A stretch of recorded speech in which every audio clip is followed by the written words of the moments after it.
Hi, Marietta. Hi. Thanks for joining us. Thank you. Tell us more real quickly about your role at Slopelift. What do you do at Slopelift? So I'm currently head of SEO and chief knowledge officer at Slopelift. So I am basically responsible for the whole SEO team and the SEO GEO strategy at Slopelift, but also for the training programs and education processes for all the disciplines at Slopelift. Nice, thank you. You mentioned earlier, about a year ago, you as an agency had the realization, hey, we need to invest in GEO, we need to familiarize ourselves with AI search. Walk us through those early thoughts. Why did those early thoughts happen? What were the aha moments for you?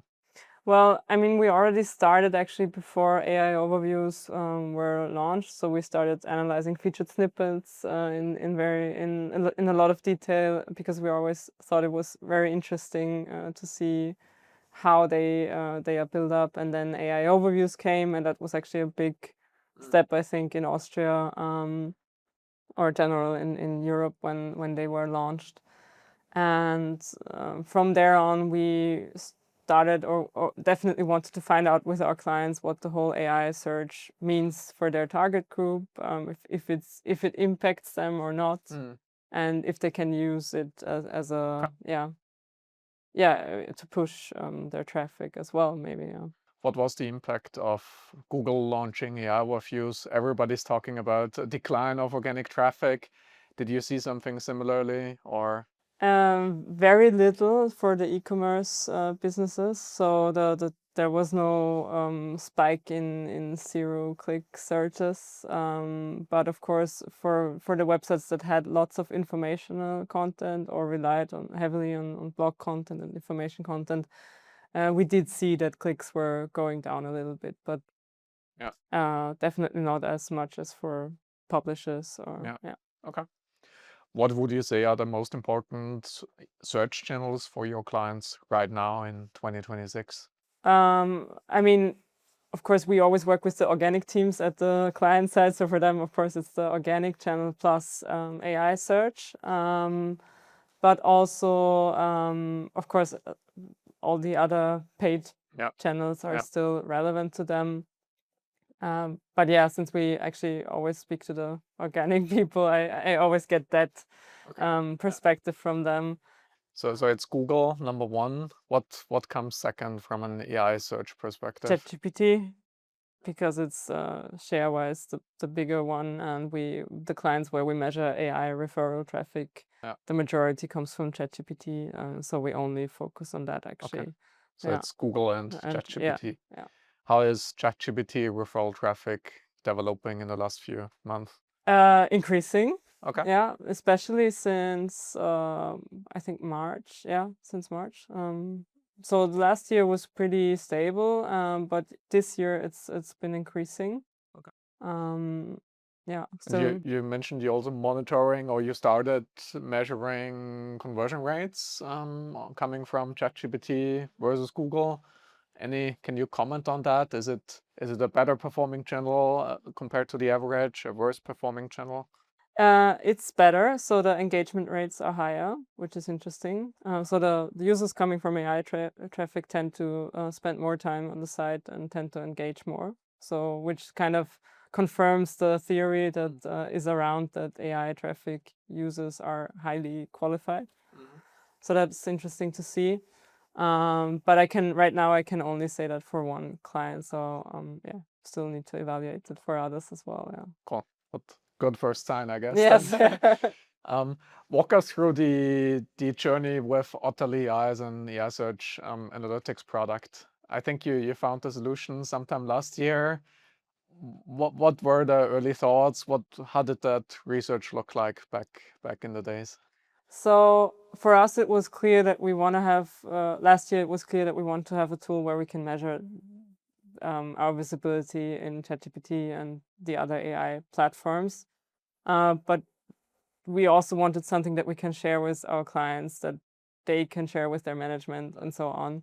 And for us, Otterly does a very good job of doing that, because you get nice dashboard views, you get easy to understand diagrams, The only thing that's really hard actually is explaining the new KPIs to clients who also have only just started, dealing with GEO as everybody. So it's new for everyone. And once we've understood the KPIs and we know how it's calculated and so on, then there was the question, okay, what does this tell us now, And that's also interesting. But now, since we're also measuring the referral traffic and the engagement rates, it makes more sense to them, because we say, okay, you have a brand coverage of, I don't know, 89%, and you also get that amount of AI referral traffic, and then it really starts to click with them and say, okay, that channel is actually interesting for us. So yeah. Nice. Yeah. How have you been acting on that data? Have you been acting on the data? What are maybe some learnings or some experiments you can tell us about? Yeah, for some projects, for example, we have started looking at all the citations and the external websites and try to find out where the brand is not mentioned, or where maybe it's mentioned but it refers to an old URL or has the old logo in it, so like outdated referrals basically. So that's something that was quite easy to find out and also easy to use, and that's something we did. You mentioned you earlier you also have a GEO audit that you regularly do for your clients. How does OtterlyAI fit into that GEO Yeah, auditing piece? exactly. So we actually quite often use the content geo tool that you offer. So because on-page optimization or content optimization is one of our biggest services that we do, and we want to continue doing that. But now we've actually just included Otterly in the process and run the page or the text through the content checker and see what the recommendations are and see what we can use. Yeah. Okay. Any feedback from the teams, the different people using us? What do they like the most? What do they like the least about OtterlyAI? Yeah, I mean, what I think I mentioned, what they really like is the nice dashboard view, and that you get a really quick overview of the performance, and it's easy to see. You have the logos of all the competitors. You can really easily grasp everything. But where it gets difficult, but I don't think that's Otterly's fault, is how do we interpret the data? And I think you're already using the recommendations now, which is kind of a big help, I think, because that's the next step, right? How do we use the data?